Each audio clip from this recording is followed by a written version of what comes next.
Vous écoutez Procrastination, saison 4, épisode 3, Faire original. Un podcast sur l'écriture en 15 minutes. Parce que vous avez autre chose à faire et qu'on n'a pas la science incluse.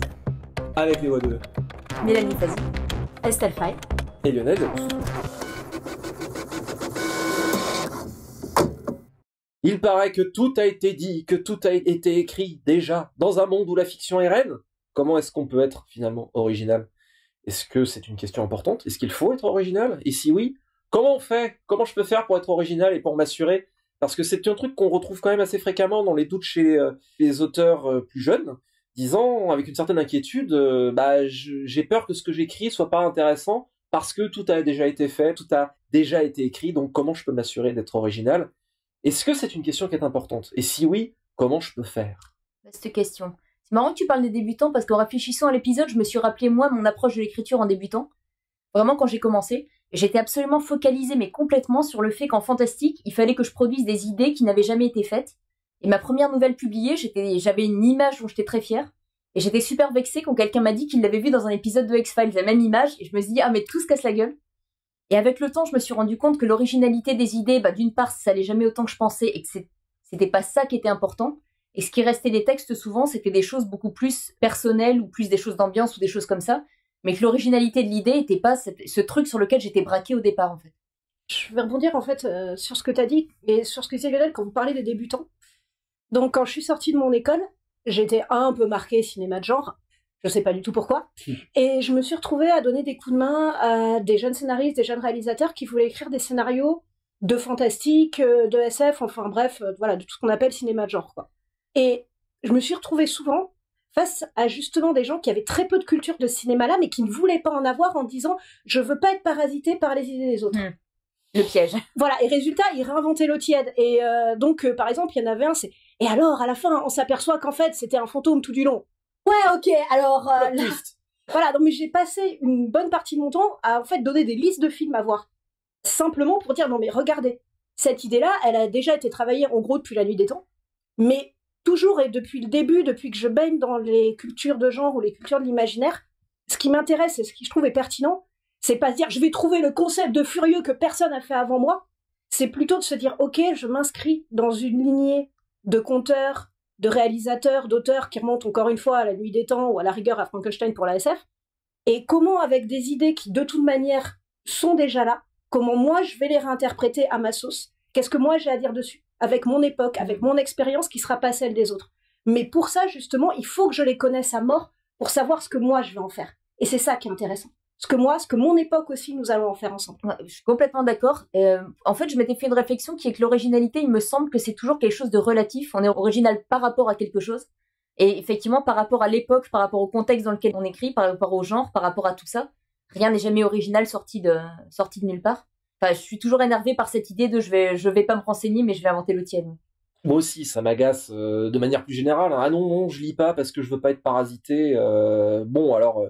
C'est sûr que lire des choses qui sont très proches de ce qu'on est en train d'écrire, peut-être que là, il risque d'y avoir peut-être une pollinisation croisée inconsciente qui peut être fâcheuse. Ou alors, au pire, on peut se dire oh, j'ai lu un truc tellement bien sur ce que je suis en train d'écrire et je serai jamais à ce niveau-là, ça peut péter le moral. Mais lisons autre chose à ce moment-là, regardons autre chose. Je suis tout à fait d'accord avec vous sur le fait que la première base, c'est connaître les tropes de la fiction, des genres, et ça sort à partir de la culture, de la lecture, et hors littérature et hors genre aussi. On peut aller rechercher des inspirations culturelles hyper loin, dans les classiques, dans les mythes, dans le théâtre classique, etc. Et je pense que derrière, en fait, cette question d'originalité, il y a un peu ce que vous avez abordé, qui est la crainte de se dire, si j'ai pas une grande idée, ça vaut pas la peine. Mais l'originalité, elle va se nicher dans plein de choses. Elle va se nicher dans les rapports entre les personnages, elle va se nicher dans la peinture du monde. Et les grandes idées révolutionnaires qui font des classiques, il y en a vraiment pas beaucoup. Alors ça veut pas dire que la quête n'est pas noble, et ça veut pas dire qu'il faut pas essayer d'aller la chercher autant qu'on peut, mais effectivement ça se crée pas du vide. Et la création, c'était Orson Scott Card, je crois, qui disait en général, mes meilleurs bouquins sont venus de la rencontre entre deux idées séparées, et en fait je me suis rendu compte que je les ai mises ensemble, elles étaient faites pour aller ensemble. Alors par contre, je sais que c'est pas ce que vous vouliez dire, mais je voudrais quand même modérer une idée qui est très dans l'air du temps en ce moment, qui consiste à dire que tout est remix. Alors ça, pour le coup, je souscris pas à cette vision-là des choses, parce que je pense beaucoup, résolument, qu'il y a une part de personnalité ineffable dans une œuvre authentique. Quand je veux dire authentique, c'est-à-dire dans une œuvre où on a authentiquement mis de soi. Il y a une part de vécu, et cette part de vécu n'appartient qu'à soi. On est le vecteur de beaucoup de choses, mais chaque créateur ne peut être le vecteur de ce qu'il crée. En fait, je pense qu'on est d'accord. Enfin, moi, ce que j'entends dans cette idée tout a déjà été écrit, c'est tous les schémas narratifs, on va dire. Comme on parlait de l'idée tout à l'heure, la question est pas tant l'idée, est-ce qu'elle n'a jamais été faite, mais comment je m'en empare, qu'est-ce que j'amène de personnel, quelle esthétique. Un exemple qui m'était venu, c'est que c'est au début des années 2000, il y a eu plusieurs films qu'on ne citera pas pour pas les spoiler, même si tout le monde maintenant les connaît, autour de la figure du personnage qui ne sait pas qu'il est mort. À un moment donné, il y a un film qui a été plus connu que les autres sur ça. Je ne mettrai pas de référence. Je ne mettrai pas de référence. Et je me souviens qu'un jour, moi, j'ai une nouvelle qui tournait sur ça. Un lycéen qui connaissait le film a dit à un de ses profs, mais le texte, il a un peu pompé ce film-là. Moi, cette idée, je l'avais rencontrée chez Philippe Cadic déjà quand j'avais 14 ans. Il l'a certainement pas inventée. C'est quelque chose qui revient régulièrement. Par contre, si on prend chacune des œuvres que je viens de citer, il y en a pas deux qui disent la même chose. L'idée, quelque part, c'est un support, c'est un point de départ, c'est qu'un élément. Mais ce qui fait que chacun de ces films ou ce livre dont je parle, je peux rien spoiler en fait, c'est dommage. Chacune de ces œuvres est radicalement vraiment aux antipodes l'une de l'autre et à partir de quelque chose dont on pourrait se dire que une fois que ça a été fait, on peut pas le refaire. Alors si, on peut faire toutes les variations possibles. La question c'est comment. Je suis tout à fait d'accord avec ce que vous venez de dire. Il n'y a pas de conflit sur cet épisode. Non mais si, il va y en avoir quand même. Mais même les histoires justement de fantômes qui reviennent ou de personnes mortes qui reviennent, on ne sait pas forcément qu'elles sont mortes, on en croise même dans des mythes et légendes hyper anciens. Et après, par contre, je ne crois pas du tout que tout a été dit, au contraire, ni même que tous les schémas narratifs aient déjà été explorés. Parce qu'il reste toujours des terres explorées. Par contre, plus j'avance et plus j'ai l'impression que l'originalité vient quand on ne la cherche pas, mais qu'on cherche une chose qui est la sincérité. Oui. Et par exemple, quand on voit les films qui ont à chaque fois bouleversé une génération, bouleversé le ciné, c'est jamais des films qui prétendaient révolutionner le monde, bon, sauf dans le cinéma d'auteur et la nouvelle vague, mais on va rester sur le cinéma de genre, c'est plus dans nos cultures. Mais c'est vraiment, le plus souvent, des films qui essayaient de raconter une bonne histoire, qui se posaient des questions de comment raconter telle histoire, comment la faire, qui amalgamaient des univers ensemble. Par exemple, Alien, qui amalgame donc aussi bien l'univers de Giger, celui des scénaristes, qui, mine de rien, en avançant petit à petit, en cherchant sa propre histoire, va en fait mettre plein de choses qui vont être des jalons d'une nouvelle science-fiction. Mais pas parce qu'il a voulu créer une nouvelle science-fiction. Là où justement, Jodorowsky, qui a essayé de faire ça avec son Dune, n'a même pas réussi à faire le film. Donc finalement, peut-être pas tant l'originalité, mais la nouveauté, ou le pas en avant, ou la différence, qui je trouve est un concept beaucoup plus pertinent, pour moi va venir quand on ne la cherche pas. Et j'ai l'impression que c'est un peu une impasse de la chercher. Sauf peut-être si on veut faire du cinéma d'auteur, parce que là on joue sur d'autres choses, on joue sur le concept et tout. Mais c'est vraiment dans les cultures, disons, populaires, et c'est vraiment la partie culture populaire du genre qui m'intéresse et qui me parle avant tout, c'est la sincérité qui va primer. Et par exemple aussi, je veux dire, enfin, les films de l'écurie Trauma, ce qui était avant tout des gens qui essayaient de faire des films avec ce qu'ils avaient sous la main, et à force d'essayer de faire des films avec ce qu'ils avaient sous la main, et en ayant, mine de rien, pas trop de gens derrière qui venaient regarder sur leur épaule de quoi parler leurs histoires, ils ont complètement révolutionné le cinéma. Mais pas en se disant, alors là, je vais faire un film qui va tout bouleverser. Non, en essayant simplement de raconter la meilleure histoire possible avec ce qu'ils étaient, avec ce qu'ils avaient. Voilà, et avec ce travail d'artisan, ils ont complètement révolutionné les choses. Et y compris avec les limites qu'ils avaient d'ailleurs. Les limites peuvent être vecteurs d'originalité du coup. Disons, au-delà des limites, je trouve que ce qu'on a plus que des limites, c'est un contexte en fait avec lequel on doit jouer. Et on doit toujours jouer avec un contexte. C'est j'ai jamais assez de temps pour écrire, par exemple. Voilà, enfin, c'est un contexte avec lequel on doit jouer. Cet exemple, c'est totalement fictif. Un exemple fictif. Mais c'est vraiment l'idée d'avancer brique par brique, de faire son histoire, et puis là, pouf, tout à coup, il se passe quelque chose qui va changer le monde. Et je me posais une question, en fait, je fais un petit pas de côté. Je me demande aussi dans quelle mesure le rapport à l'originalité change pas avec le temps, et je pensais à une remarque qui m'a été faite un jour sur l'évolution vraiment spécifiquement dans la science-fiction et les genres qui nous intéressent en littérature, que la génération qui était là avant nous, alors pas tous les écrivains, mais il y avait une tendance générale à s'intéresser beaucoup à l'histoire du genre, et à beaucoup focaliser sur ce qu'on apporte à l'histoire du genre. Quelles idées je vais apporter, quels concepts je vais apporter, ou quelle esthétique, mais comment je contribue à l'histoire du genre. Et que les gens qui étaient arrivés à peu près en même temps, plutôt que Lionel et moi, on va dire, quelqu'un me disait, par exemple, Fabrice Collin citait Nabokov, Catherine Dufour citait Marguerite Yourcenar, on allait chercher des choses qui venaient d'ailleurs, et ce qui était considéré comme original à ce moment-là, c'était la rencontre entre des éléments qu'on n'aurait pas pensé à marier de cette manière, et pas tellement comment je renouvelle le genre. J'ai l'impression que même cette réflexion-là évolue avec le temps. Moi, j'ai l'impression, même si côté âge, on est à peu près dans la même tranche, mais comme je suis venue plus tard en littérature, j'ai l'impression d'être quand même un peu une génération après vous. Et que pour le coup, dans la génération qui arrivait en même temps que moi ou que je vois arriver après, on est encore au-delà de ces questions.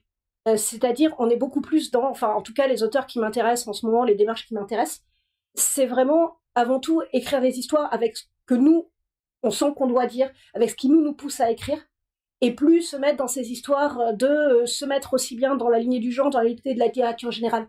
On sait d'où on vient. Il y a beaucoup de très gros lecteurs parmi les auteurs de ma génération ou les plus jeunes qui arrivent, qui ont énormément bouquiné, qui réfléchissent énormément sur l'écriture, mais avant tout pour écrire leurs propres histoires.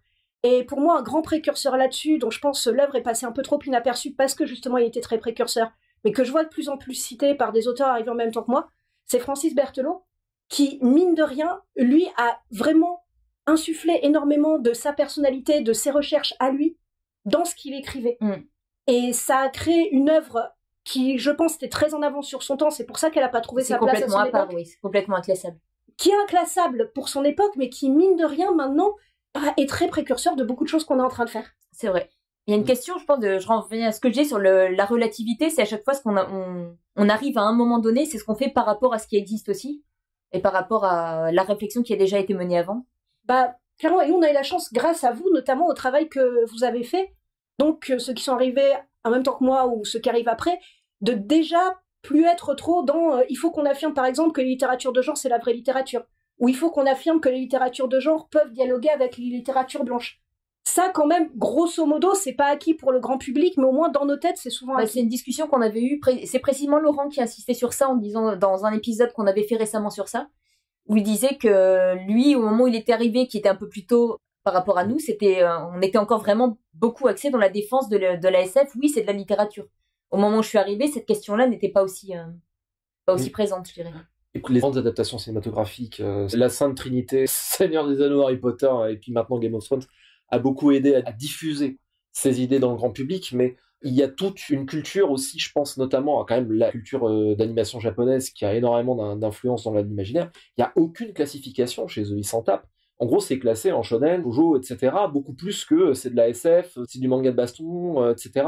Donc l'imaginaire a diffusé, mais je trouve ça très bien, dans la littérature générale et inversement. Donc il y a peut-être plus un focus sur, justement, comme vous l'avez dit, je suis entièrement d'accord, l'authenticité ou ce que l'on a à apporter à travers la persona d'auteur, plus que la grande idée. Même si je trouve que les grandes idées c'est super, mais la grande idée qui était peut-être un peu plus le principe des bouquins de SF de l'âge d'or, ceux qui sont restés en tout cas dans l'histoire, il y avait une idée forte, tout était quasiment construit autour de ça.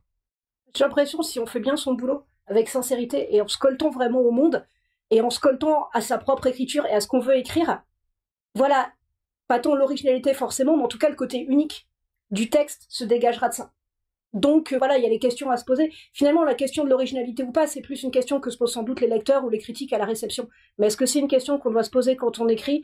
J'en suis vraiment pas persuadée. Pas persuadée non plus. Mais ça me faisait penser à ce que tu dis sur le côté unique, c'est qu'est-ce que moi je peux écrire que aucun de vous deux, par exemple, ne pourra écrire parce que c'est fondamentalement ma personnalité. Et inversement, j'avais lu une fois une phrase que j'ai peut-être déjà citée parce qu'elle m'a marquée, qui était en gros, ce qui fait faire notre personnalité dans l'écriture, c'est souvent au départ ce qu'on n'assumait pas ou ce qu'on essayait de cacher ou de raboter.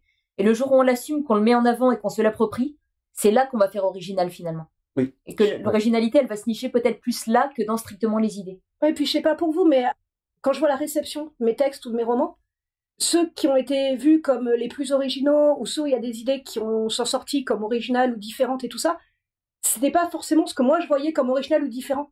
C'était juste des choses qui me tenaient à cœur et que j'ai mis sur le papier, quoi. Donc vraiment, quand on écrit, se préoccuper de ces idées-là, encore une fois, je pense que c'est faire un pas qui est pas forcément le nôtre. Je repense toujours à cette conférence de John Cleese que j'ai peut-être déjà citée sur la créativité. Elle est régulièrement virée de YouTube, mais j'essaierai de la retrouver.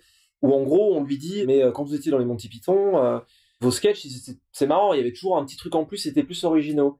Et répond très clairement, il dit, je sais pas, mais en tout cas, il y a un truc que moi que je faisais, que je voyais pas, mais forcément mes camarades faire, c'est que quand j'avais une idée, j'essaie d'aller plus loin, je virais ma première idée, j'essaie d'en trouver une autre, je virais limite celle-là, et j'essaie d'aller plus loin pour essayer de trouver encore autre chose. Orson Scott Card dit un truc un peu semblable où il dit quand j'ai une idée, je me dis que tout le monde l'a déjà eu, alors j'essaie d'en trouver un autre éclairage dessus, je me dis que ça aussi tout le monde l'a déjà eu, et quand je commence à arriver à la troisième ou à la quatrième idée qui me fait envie, là je me dis que peut-être je touche quelque chose d'authentique.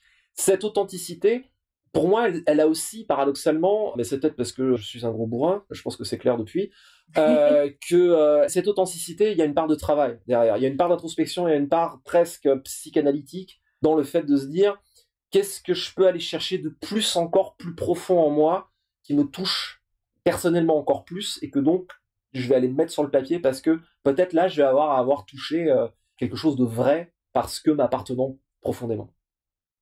Petite citation pour terminer. Même en littérature et en art, celui qui se soucie d'être original ne le sera pas. Alors que si l'on s'efforce de dire la vérité, sans se soucier pour un sou de la fréquence à laquelle elle a déjà été exprimée par le passé, alors 9 fois sur 10, on sera original sans même s'en rendre compte. C.S. Lewis.